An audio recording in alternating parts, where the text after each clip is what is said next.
Olá, nós somos o grupo Thinkers of the Future. Eu sou o Lucas Leal. Nosso trabalho é composto pelo Lucas Teske, Lucas Leal, Matheus Machado, Wagner Gozzi, Daniele Delane e Ignez Andreola, orientado pelo professor Everton Gurgel na matéria Projeto Integrador. Vamos estar explicando para vocês como a contabilidade pode auxiliar os pedagogos. O pedagogo é o profissional que atua em processos relacionados ao ensino e aprendizagem. Seu trabalho está intimamente ligado com ao do professor e é considerado como um apoio educacional. O pedagogo associa o aprendizado às questões sociais e à realidade em que o aluno vive.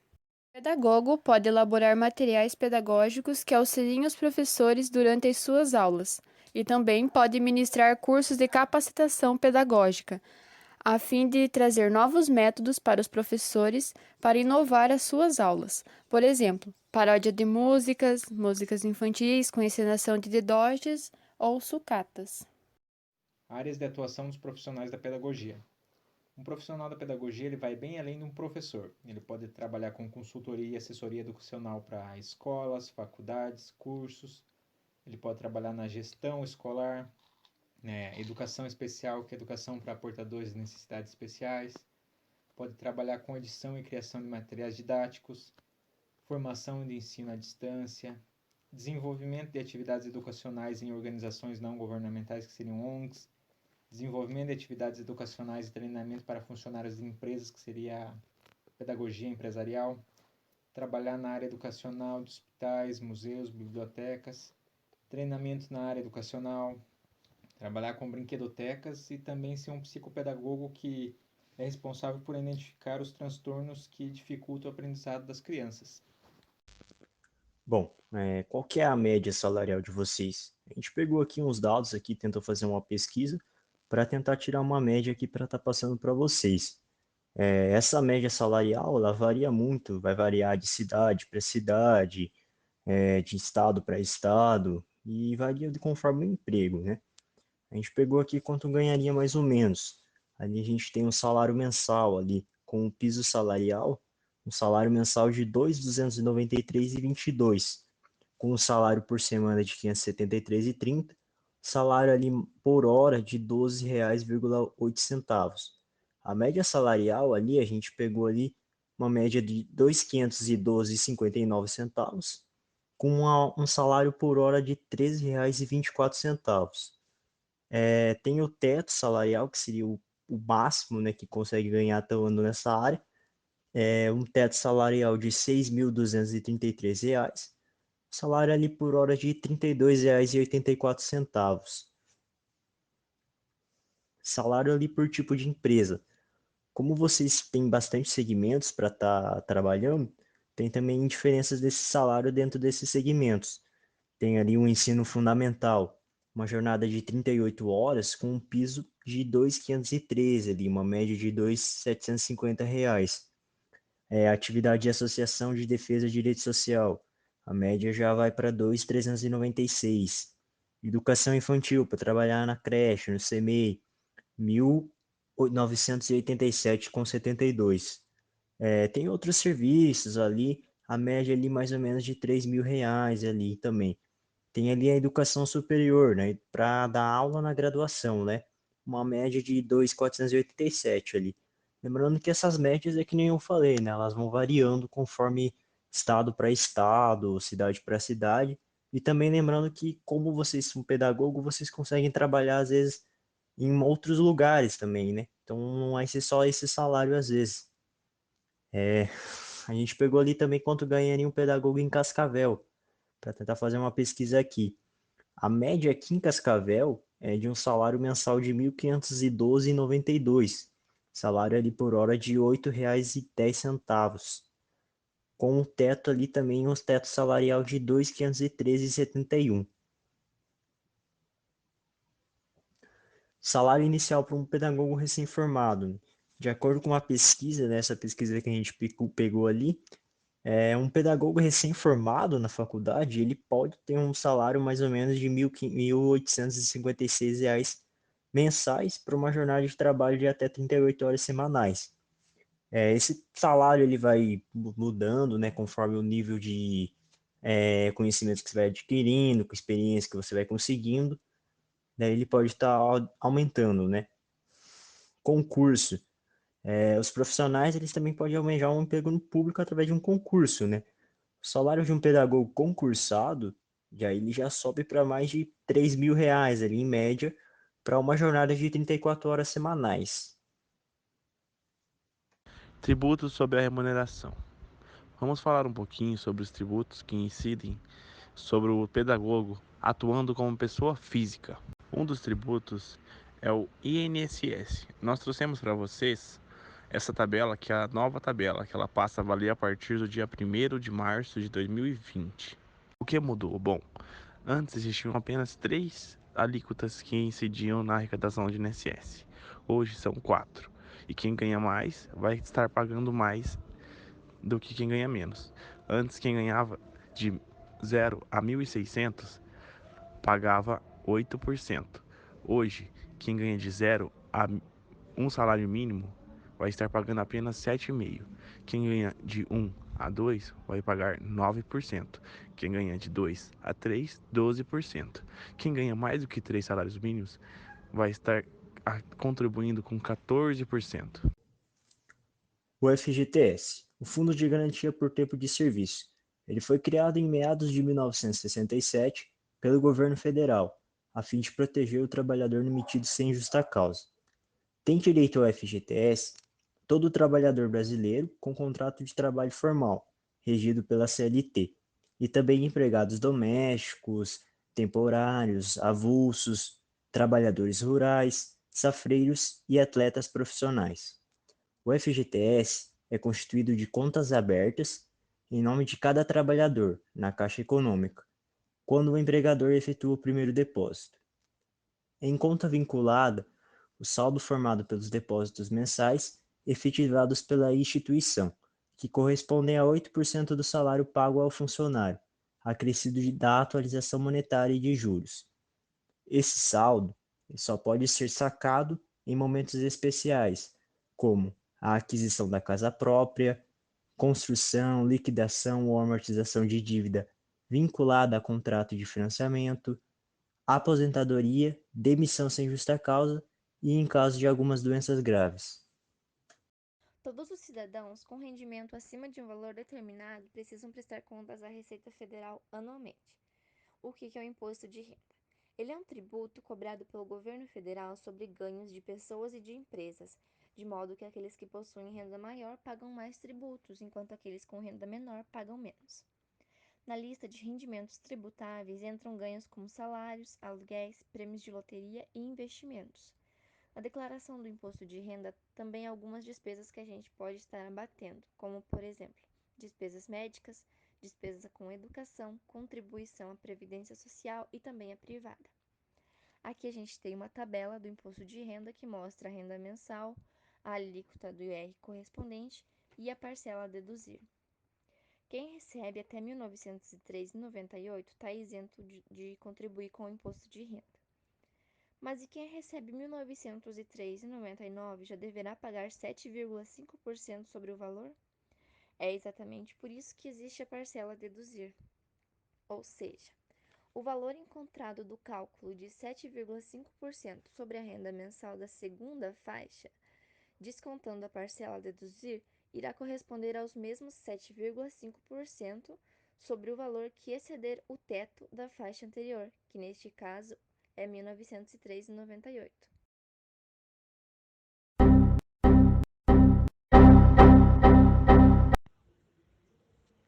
Agora eu vou estar falando para vocês como que o contador pode estar auxiliando aí na pessoa física. A contabilidade ela pode ajudar as pessoas físicas aí no ordenamento da vida financeira, auxiliando na utilização de seus recursos da melhor maneira possível. Um contador pode ajudar o indivíduo na análise de dados para que ele entenda seus bens e direitos e também suas obrigações e deveres com a lei. O contador, para que o contador possa contribuir para que essa pessoa comece a gerir melhor seu patrimônio de forma a ampliá-lo. O objetivo do contador de pessoa física é tirar o seu futuro financeiro das mãos da sorte, do governo ou da empresa que ela trabalha, para garantir cada vez mais a sobrevivência com dignidade e conforto. Esse profissional dedicará os seus dias para melhor gerir o que é seu. E também pode estar ajudando aí, passando alguma planilha para o cara estar fazendo o controle mensal dele aí de gastos e algumas planilhas também para algum futuro investimento, vendo qual vai ter mais rendimento para ele, né? Empreendendo no ramo. Vamos falar como os profissionais da pedagogia têm uma grande área que ele pode estar atuando, podendo criar sua própria empresa ou trabalhar como autônomo e também um infoprodutor. Tipos de atividades profissionais para você empreender. Um profissional da pedagogia ele pode estar abrindo escolas, franquias e microfranquias. Ele pode abrir uma escola convencional, abrir escolas alternativas como reforço, aderir a um negócio já formado e testado como franquias ou microfranquias. Um bom exemplo seria as franquias. Para quem quer montar seu próprio negócio, o mercado de educação no Brasil, ele, em todos os seus níveis, da pré-escola, ensino profissionalizante ao doutorado, movimenta mais de 134 bilhões ao ano. Só o ensino de idiomas fatura 35 bilhões. Vou dar um exemplo de franquia. O curso de idiomas CCAA. Para você abrir um negócio desse, você precisa de um investimento de R$ 217 mil. Parece um valor alto, mas o retorno do investimento leva de 24 a 36 meses. É um tempo rápido para recuperar seu investimento. Outro tipo de atividade que o pedagogo pode empreender é na prestação de serviços, podendo ele desenvolver materiais didáticos, realizar pesquisas, ser escritor, palestrante, elaborador de questões e de práticas de processos seletivos e de concursos. Além disso, ele também pode prestar assistência a crianças em tratamento de longo prazo em ambientes hospitalares. Também pode atuar na área de consultoria pedagógica em escolas, ONGs, editoras e empresas. Há também a atividade de infoprodutor. A infoprodução é um modelo de negócio que não precisa de tanta intervenção humana depois que o material é lançado. Ele pode criar produtos digitais, como e-books e livros, desenvolver conteúdos e atividades para EAD, cursos pela internet e também pode ser blogueiro profissional. Tá, mas então como eu faço para abrir um negócio? Para abrir um negócio, antes de tudo, eu vou tentar demonstrar para vocês quais os tipos de sociedade que vocês podem estar abrindo. Primeiro, existem as sociedades simples. As sociedades simples são aquelas que exercem atividades não empresariais. Desse modo, elas são exclusivas dos profissionais que realizam atividades intelectuais, de natureza científica, literária ou artística. Elas são denominadas como sociedades de pessoas. É o caso, por exemplo, dos médicos, advogados, dentistas e arquitetos. O porte da sociedade não determina seu tipo societário, que será estabelecido de acordo com as atividades exercidas pela sociedade e não por questões estruturais. Tem também a sociedade limitada. A sociedade limitada é constituída por um ou mais sócios e seu contrato social deve ser registrado na junta comercial do estado de atuação. Ela é uma das mais comuns no país. Aqui a responsabilidade do sócio é limitada. Ele só corresponde pelo quinhão que investiu, mas a sua participação também fica limitada a isso. Existe também a sociedade anônima. Também é bastante comum no Brasil. É tradicionalmente indicada para empresas maiores e mais complexas. Nessa sociedade, o capital não está relacionado aos sócios, mas às ações. Ela deve ter no mínimo 7 acionistas. A responsabilidade do acionista será limitada ao preço de emissão das ações, subscritas ou adquiridas. O capital social pode ser classificado em aberto, quando as ações podem ser negociadas na bolsa de valores, ou fechado, quando não há oferta para negociação. Existe também a sociedade limitada unipessoal e a EIRELI. A sociedade unipessoal limitada, ela tem características muito parecidas com a da EIRELI, só que ela é diferente em alguns aspectos. Uma das diferenças mais relevantes é a obrigatoriedade da integralização do capital social no momento da constituição da sociedade. Na EIRELI, é preciso abrir com um mínimo de 100 salários mínimos, o que não é necessário no caso da sociedade unipessoal limitada. Uma curiosidade é que, apesar de ter sociedade no nome, a unipessoal pode ser constituída somente por uma pessoa e mantém a característica de limitado, que é justamente o fato que protege o patrimônio particular do sócio. Passo a passo para abrir uma empresa. O primeiro passo é procure um contador. Ele vai ser o seu maior aliado para abrir e manter a sua empresa. Ele organizará os seus negócios e manterá tudo dentro das leis. O segundo passo é elabore um contrato social. É o contador quem faz. Neste documento deverá constar a participação de capital de cada sócio no empreendimento, a definição do tipo de empresa, se ela é limitada, sociedade simples, sociedade anônima. O contador vai verificar para você se o nome e o objetivo social da empresa não estão cadastrados no site da junta comercial ainda. Também vai analisar se a empresa se encaixa no Simples Nacional, que é excelente para reduzir alíquotas e tributos e simplificar o pagamento junto aos órgãos do fisco. O terceiro passo é o registro na junta comercial ou no cartório de pessoas jurídicas. Para obter esse registro, você deve levar o contrato social e os documentos pessoais dos sócios. Ao fazer o registro, vocês receberão o número de identificação do registro da empresa. Com esse número, deve-se obter o CNPJ, que é Cadastro Nacional de Pessoas Jurídicas, no site da Receita Federal. A próxima etapa é retirar o alvará de funcionamento. Esse deve ser solicitado na Prefeitura Municipal da cidade. Para adquiri-lo, você deve comprovar que possui todas as exigências estabelecidas por lei para o exercício da sua atividade empresarial. Essas exigências variam de acordo com o município, o estado e o ramo da sua atividade.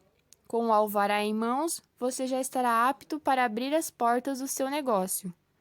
O quinto passo é a inscrição estadual. Você pode obter ela pela internet, desde que tenha seu CNPJ em mãos, por meio de um cadastro único. É a partir dela que você recebe a sua inscrição no ICMS, Imposto sobre Circulação de Mercadorias e Serviços. O sexto e último passo é as licenças e inscrições nos órgãos de regulação estaduais e municipais, que é a licença ambiental, que é emitida em órgãos municipais e estaduais de meio ambiente e no IBAMA, caso a escola for rural, a licença sanitária, que é emitida em órgãos municipais, estaduais e federais de vigilância sanitária, porque na escola vai ter cozinha, alimentos, e também a vistoria de cumprimento das normas de segurança, que é realizada no Corpo de Bombeiros e todas as empresas devem fazer. Exemplo de empresas: escolas. Temos Colégio Marista, Colégio Técnico, Ideal, Rede Alfa, Ângulo, Santa Maria, Shalom e Auxiliadora. Faculdade ou centro de ensino. Temos Univel, FAG, Unicesumar, Unopar e escolas de idiomas: Wizard, iFlux, CCAA, Casa Cultural Inglesa, Rockefeller, CNA, New York School, Fisk, Kumon, WhatsApp. Esses são alguns exemplos de faculdades, escolas e escolas de idiomas que temos na nossa cidade. Vamos lá, pessoal, operando a empresa. Agora eu vou estar falando para vocês sobre os planejamentos tributários, né? O que é o regime tributário também. O regime tributário. Ele é um conjunto de leis que regulamenta a forma de tributação da pessoa jurídica. Existem 3 regimes tributários no Brasil, os mais utilizados. São o Simples Nacional, o lucro presumido e o lucro real. Eu vou estar falando um pouquinho de cada um agora para vocês. O Simples Nacional, ele é para as empresas que faturam anualmente até 4,8 milhões. Dentro do Simples Nacional existem 5 tabelas, 5 anexos, uma para cada tipo de atividade da empresa. Anexo 1 é o comércio, anexo 2 é a indústria, anexo 3, 4 e 5 é para os prestadores de serviço. Vou estar falando aqui Mas pra gente, o comércio, né, que a pedagogia pode se enquadrar nisso se a pessoa tiver uma escola e abrir uma cantina, vai estar vendendo algum produto, e o serviço, que é a prestação de serviço da pedagogia. O comércio, as alíquotas do faturamento pode ser variar aí de 4 a 19% no mês, e de serviço de 6 a 33%. Como que eles chegam nessa alíquota? Eles utilizam a RBT12, que é o faturamento, a receita bruta dos últimos 12 meses da empresa. Aí é feito todo um cálculo e eles chegam na alíquota. E também é gradativa, né? Quanto mais você fatura, mais a sua alíquota vai subir. Quanto menos, menor ela vai descer. Lucro presumido. O lucro presumido é para as empresas que têm faturamento maior, até 78 milhões, né? É maior já que o Simples Nacional. No lucro presumido, as alíquotas são fixas para PIS, COFINS, ISS, PIS, COFINS e ISS. Eu vou estar falando aí, ó. PIS é 0,65, COFINS é 3, ISS é 3. No IRPJ e na contribuição social é feita uma presunção do trimestre. Pegou lá o trimestre, janeiro, fevereiro e março. É feita uma presunção sobre o faturamento e daí eles aplicam a alíquota direta. Eu vou passar a presunção para vocês do comércio e do serviço.